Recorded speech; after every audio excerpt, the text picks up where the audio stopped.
আমরা আমাদের নির্ধারিত তৃতীয় যে ক্লাস সেই ক্লাসের পাঠ শুরু করবো ইনশাল্লাহ। أعوذ بالله من الشيطان الرجيم.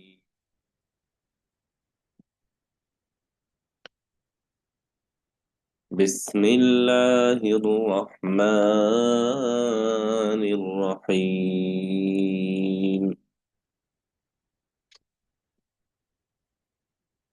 ثم ارجع البصر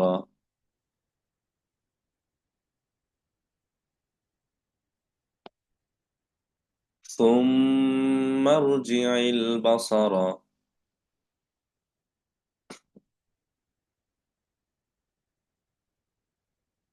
ثم ارجع البصر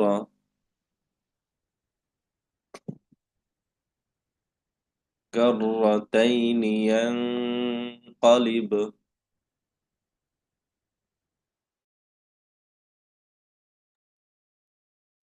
كرتين ينقلب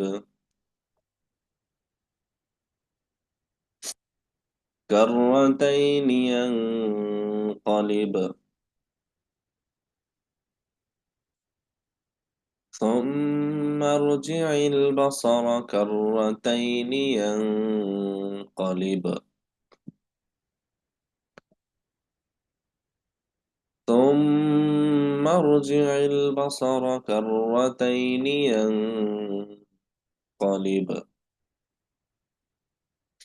إليك البصر إليك البصر إليك البصر إليك البصر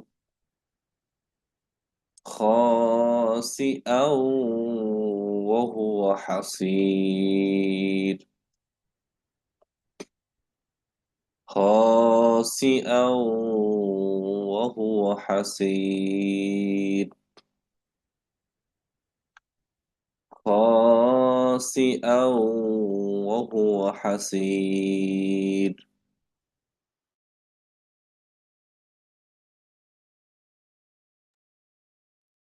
خاسئا وهو حسير ثم ارجع البصر كرتين ينقلب إليك البصر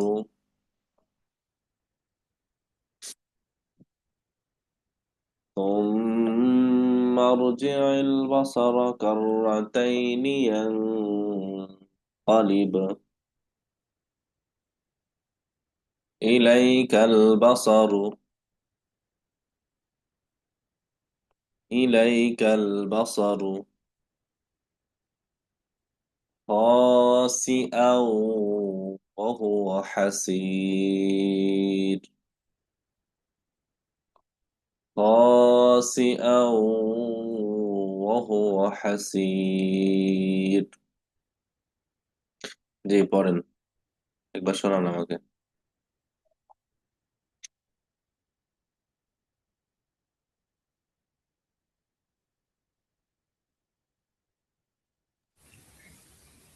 ثم ارجع البصر كرتين ينقلب ينقلب ينقلب ينقلب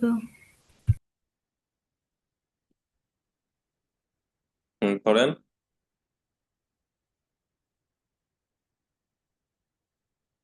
ينقلب إليك البصر خاسئا وهو حسير إليك البصر خاسئا وهو حسير পুরোটা। ثم ارجع البصر كرتين ينقلب ينقلب إليك ينقلب إليك البصر حسير بصر بصر خاسئا وهو خاسئا حسير وهو حسير ولقد زينا السماء الدنيا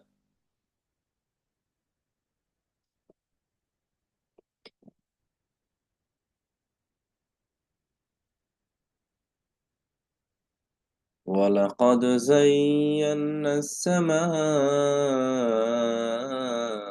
الدنيا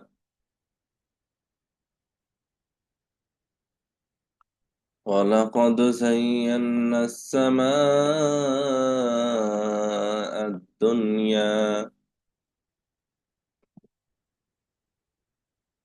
ولقد زينا السماء الدنيا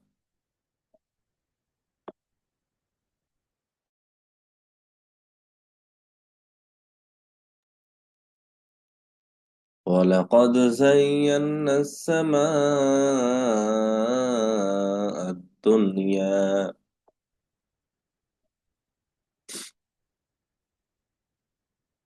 ولقد زينا السماء الدنيا بمصابيح وجعلناها بمصابيح وجعلناها بمصابيح وجعلناها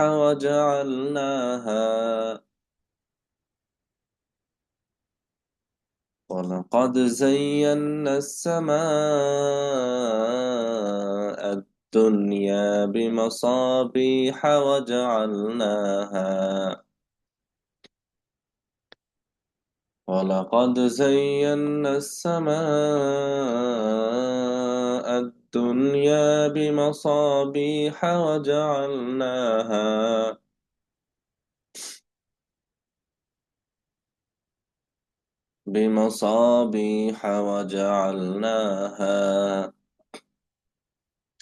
رجوما للشياطين رجوما للشياطين رجوما للشياطين رجوما للشياطين رجوما للشياطين وأعتدنا لهم رجوما للشياطين وأعتدنا لهم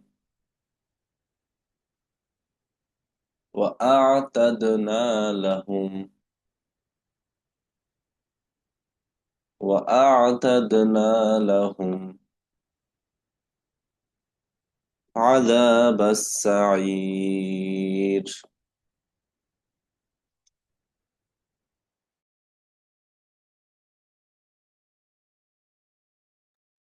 عذاب السعير عذاب السعير জি শোনান একবার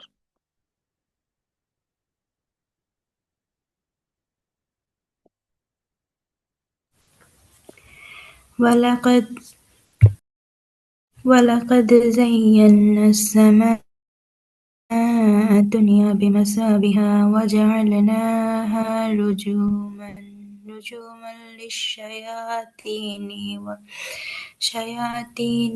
وأعتدنا لهم عذاب السعير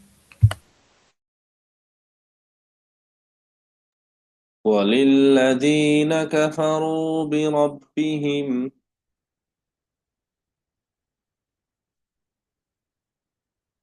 وللذين كفروا بربهم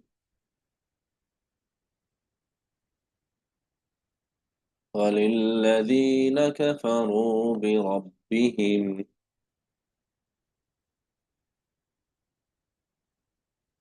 وللذين كفروا بربهم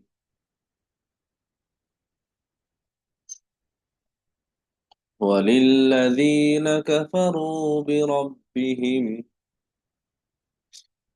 عذاب جهنم عذاب جهنم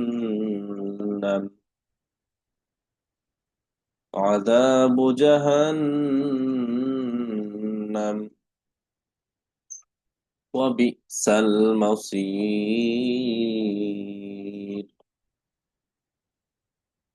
وبئس المصير وبئس المصير পড়েন والذين كفروا بربهم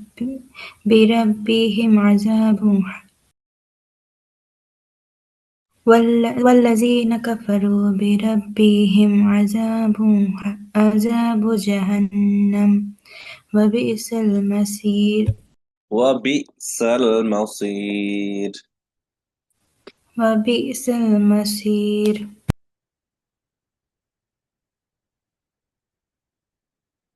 দেখেন সুম্মা মানে হচ্ছে আবার বা অতঃপর ইরজি ফিরে যাও তুমি ফিরে যাও আল বাসারা মানে দৃষ্টি চোখ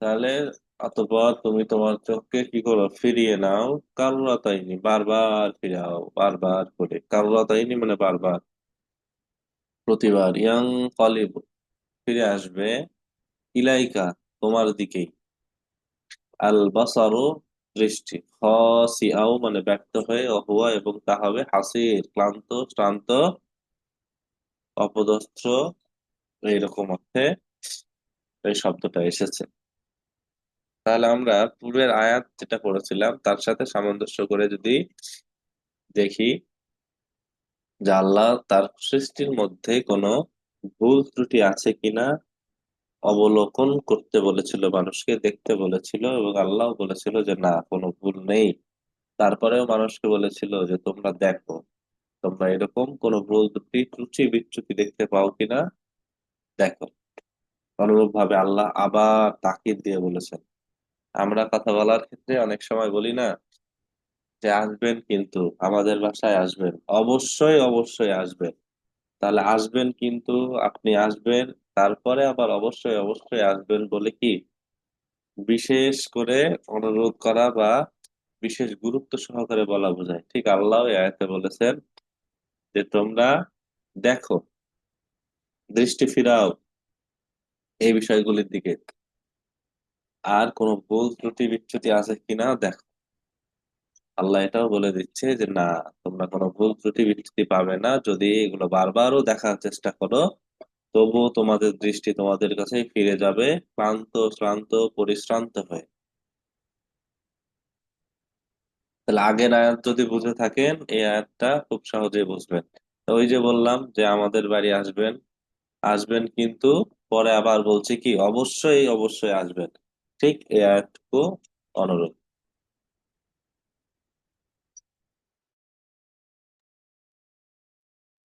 আয়াতের শিক্ষা আল্লাহ সৃষ্টিতে কোনো ত্রুটি নেই যেটা আমরা গত আয়াতেই দেখেছি 2 নাম্বার মানুষের জ্ঞানের সীমাবদ্ধতা নির্ধারিত নির্দিষ্ট একটা সীমা পর্যন্তই মানুষের জ্ঞান এর বাইরে আল্লাহ যতটুকু মানুষকে জানিয়েছেন মানুষ ততটুকুই জানে এর বাইরে কিন্তু জানে না কিন্তু আল্লাহ রব্বুল আলমিনের জ্ঞানের কোনো কি নাই সীমা নেই আল্লাহ রব্বুল আলমিনের জ্ঞান হচ্ছে অসীম তবে এই আয়াত দ্বারা আরো একটা বিষয় মানুষকে বলা হয়েছে যে চিন্তা করো গবেষণা করো আল্লাহ সৃষ্টি নিয়ে চিন্তা করতে বলেছেন গবেষণা করতে বলেছেন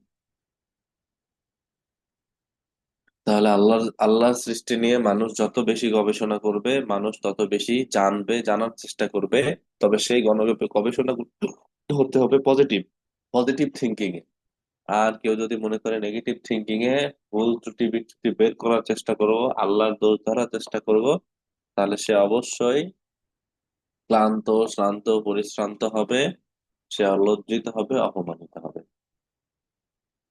2 নাম্বার আসেন, ওয়ালাকদ। ওয়াও হচ্ছে এবং, লাকদ নিশ্চয়, নিশ্চয়, জাইয়ান্না সাজানো বোঝায়, কোনো কিছুকে গুছানো বা সাজানো শব্দ বোঝায়। আসসামা শব্দের অর্থ হচ্ছে আকাশ, আর দুনিয়া নিকটবর্তী, বিমাসাবিহা, মিসবাহন মানে হচ্ছে প্রদীপ, বাতি। মাসাবিহন শব্দের অর্থ হচ্ছে প্রদীপ রাশি, অনেকগুলো প্রদীপ। এই প্রদীপ বলতে এখানে বুঝিয়েছে তারকা রাজিকে, আকাশের তারকাকে, তারাকে। ওয়াজা আল্লাহা এবং আমি বানিয়েছি, রুজুমান, রাজমুন রুজুমান নিক্ষেপকরণ হিসাবে, কাউকে মারতে পাঠানো হিসেবে, কারো প্রতি আঘাত করার জন্য, লিসায়াতিন শয়তানের জন্য। ওয়া আতাদনা এবং আরো একটি বিষয় এখানে এসেছে যে ওয়া আতাদনা এবং আমি প্রস্তুত করে রেখেছি, রেডি করে রেখেছি, লাহুম তাদের জন্য, আযাব সাইর শাস্তি। কেমন শাস্তি? সাইর, যে আগুনটা এখন পর্যন্ত জ্বলছে, প্রজ্বলিত আগুনের, জ্বলন্ত আগুনের শাস্তিরও ব্যবস্থা করে রেখেছেন। এখানে আল্লাহ রাব্বুল আলামিন আকাশে তারকা সৃষ্টি করেছেন, আকাশে তারা সৃষ্টি করেছেন। কেন? এটা 3টা মত আসছে। 1 নাম্বার মত হচ্ছে, আকাশে যখন তারা ফুটে থাকে তখন আকাশের সৌন্দর্য বৃদ্ধি পায়, একটা উদ্দেশ্য। 2 নাম্বার উদ্দেশ্য হচ্ছে, শয়তান যখন দলবল নিয়ে আকাশের দিকে যাওয়ার চেষ্টা করে, আকাশের দিকে কান পেতে থাকার চেষ্টা করে, আকাশের দিকে তার দলবল নিয়ে সে সরগম হয়, তখন আল্লাহ রাব্বুল আলামিন কিছু কিছু তারকা আছে যাদেরকে উল্কাপিণ্ড হিসাবে এদের প্রতি নিক্ষেপ করে। শয়তানের প্রতি তারকাকে আল্লাহ কি করেন? নিক্ষেপ করেন। মাঝে মধ্যে দেখবেন আপনারা যে একটা তারা তার নির্দিষ্ট স্থানে আছে, হুট করে মনে হলো যে খুলে পড়ে গেল, জোরে করে খুলে পড়ে গেল। বিষয়টা এরকমই, যে শয়তান যখন তার দলবল নিয়ে আকাশের দিকে যাওয়ার চেষ্টা করে, আল্লাহ এই তারকারাজি তার উপর নিক্ষেপ করে তাদেরকে শাস্তি দেওয়ার ব্যবস্থা করে। এবং 2 নাম্বার আরো একটি, আকাশে তারা সৃষ্টি করার উদ্দেশ্য হচ্ছে, পূর্বের মানুষ, আগের যুগের মানুষ তারকারাজি দেখে দেখে, তারা দেখে দেখে পথ চলতো, পথ নির্দেশ করতো তাদেরকে। সেটা দেখে দেখে তারা তাদের পথ বের করতো। আমরা এখন যে গুগল ম্যাপ ইউজ করি, তারা সেই আমলে এই তারকারাজির নির্দেশনা মতে পথ পরিচালনা করত, পথ চলতো। দেখেন, আল্লাহ রাব্বুল আলামিন বলেন, ওয়ালাকাদ যায়্যানা সামা আদ-দুনিয়া বিমাসাবিহা। আল্লাহ আকাশকে সৃষ্টি করেছেন সুস্পষ্ট প্রদীপপুঞ্জ বা তারকারাজি দ্বারা। কেন সৃষ্টি, কেন কেন করেছেন? যায়্যানা, সৌন্দর্য বর্ধনের জন্য, সুশোভিত করার জন্য, সৌন্দর্য বর্ধনের জন্য। ওয়াজআলনাহা রুজুমান লিশ-শায়াতিন। এবং দ্বিতীয় কথা যেটা, সেটা হচ্ছে যে, এবং সে তারকাগুলোকে আরেকটি কাজে ব্যবহার করে থাকেন, সেটা হচ্ছে শয়তানের প্রতি নিক্ষেপের জন্যেও। ওয়া'আতাদনা লাহুম আযাবাস সাইর, এবং তাদের জন্য প্রস্তুত করা হয়েছে এমন আগুন যেটা কি অবস্থায় আছে? জ্বলন্ত অবস্থায় আছে। অর্থাৎ জ্বলন্ত আগুন তাদের জন্য আল্লাহ রাব্বুল আলামিন প্রস্তুত করে রেখেছে। তাহলে আয়াতের শিক্ষা হচ্ছে যে আল্লাহ রাব্বুল আলামিন সৌন্দর্য বর্ধনের জন্য তারকারাজিকে আকাশে স্থাপন করেছেন। আর শয়তান আল্লাহ রাব্বুল আলামিনের জ্ঞান শোনার জন্য বা আল্লাহ রাব্বুল আলামিনের জ্ঞান সম্পর্কে জানার জন্য আকাশে যখন কান পেতে থাকার চেষ্টা করে, তখন সেই তারকারাজি দিয়ে তাদেরকে কি করে? শাস্তি দেওয়ার ব্যবস্থা করেন। পাশাপাশি এখানে আখিরাতের প্রতি সতর্ক করার কথাও বলেছেন। আমরা শেষের আয়াতে যাব, ওয়ালিল্লাযীনা এবং যারা কাফারু অস্বীকার করে। এই কাফর শব্দের অর্থ এখানে অস্বীকার করা। কাকে অস্বীকার করা? বিরব্বিহিম, তাদের রবকে। তারা যারা তাদের রবকে অস্বীকার করে, কাফর শব্দের অর্থ এখানে হচ্ছে কাফারা ইয়াকফুরু মানে অস্বীকার করা। কাদা বা শাস্তি, জাহান্নাম, জাহান্নামের শাস্তি, তাদের জন্য রয়েছে জাহান্নামের শাস্তি, যারা তাদের রবকে অস্বীকার করে।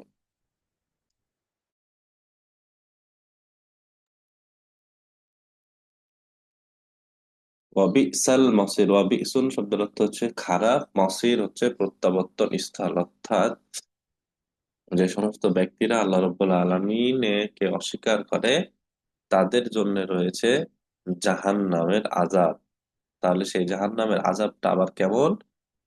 সেটা হচ্ছে অত্যন্ত নিকৃষ্ট একটা স্থান। অর্থাৎ যারা জাহান্নামে যাবে তাদের স্থানটা কেমন, এই স্থানটা নির্দেশ করছে যে তাদের স্থানটা হবে খুবই নিকৃষ্ট মানের একটা জায়গা। তাহলে আল্লাহ রাব্বুল আলামিনের সাথে যারা কুফরি করবে তাদের যন্ত্রণাদায়ক জাহান্নামের আগুনের শাস্তির কথা স্মরণ করিয়ে দিয়েছে। আর পাশাপাশি তাদের সেই জায়গাটা কতটা নিকৃষ্ট সেই জায়গাটাও উল্লেখ করে দেওয়া হয়েছে। আগামী দিন থেকে যথাসময়ে ক্লাসে উপস্থিত থাকার চেষ্টা করবেন।